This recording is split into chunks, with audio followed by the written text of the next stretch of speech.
Have you heard about the 10 reasons why many Catholics would stop going to church if Jesus was the pastor? Well, let's go through all 10 quickly.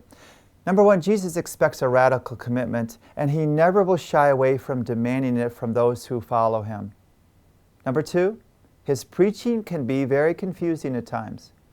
Number three, Jesus focuses most of his time on a very small number of his followers. Why wouldn't people want Jesus to be their pastor? Number four, Jesus wouldn't be found at church very often. Number five, he hangs out with rejects, the outcast, the loser, the untouchables. Number six, Jesus hates the status quo. So why wouldn't Jesus be the pastor that you want? Because number seven, he doesn't care about image. He doesn't care about success, money, or trends. Number eight, he would focus on holiness, discipleship, preaching the good news, and evangelizing the lost. Not a bunch of distracting, churchy stuff. Number nine, he continued to demand that we serve the poor and that it's not a nuisance, it's a necessity. And number 10, Jesus is willing to die for the message. So let's go through each. Number one, he expects a radical commitment, and he never is going to shy away from demanding that, even for those who say they follow him. Let me just give you two quick examples. Blessed are those who people revile, they persecute you, and they utter all kinds of evil against you falsely on my accounts. Rejoice and be glad, for your reward will be great in heaven, Jesus says. And finally, I say to you, love your enemies and pray for those who persecute you, so that you may be children of your Father in heaven.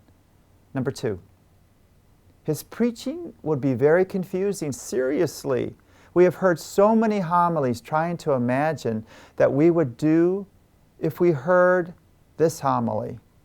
This generation is an evil generation. It asks for a sign, but no sign will be given to it except the sign of Jonah.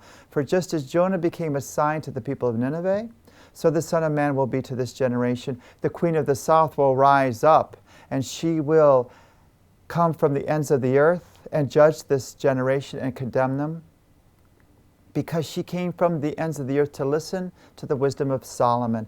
And you see something greater than Solomon is here. What would we say to all that?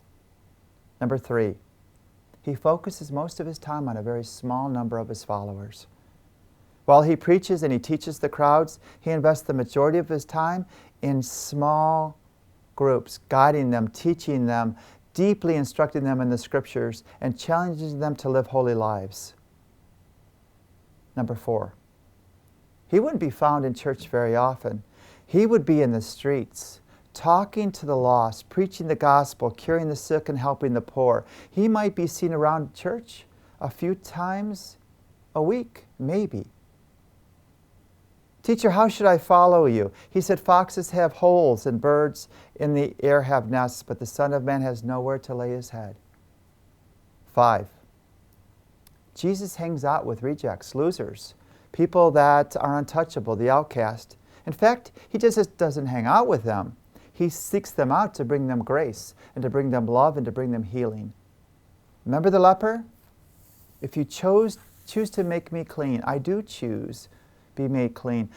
6, Jesus hates the status quo. If you want to just maintain the way it's always been here at St. John Newman, how the way it's always been in your church, or just the prevailing church culture as a whole, Jesus wouldn't be happy about it. Then he said to them all, if any of you wants to be my follower, let them deny themselves, take up my cross, their cross, your cross, and follow me. He doesn't care about image. He really doesn't care about success, money, or trends. He cares about faithfulness. He cares about charity. He cares about hope. He cares about grace, peace, generosity, humility, and I could go on. And he wants you to care about those things too. For what would it profit anyone if he gained the whole world but forfeited his life? Or what will they give in return for their life? Number 8, Jesus would focus on holiness, discipleship, preaching the good news, evangelizing the lost, and not a bunch of distracting churchy stuff. My guess is that most of our activities here at St. John Newman, or maybe in the average parish, would be canceled, and he would focus on truly forming disciples and evangelizing individuals in relational ministry and training others to do the same. That's my guess.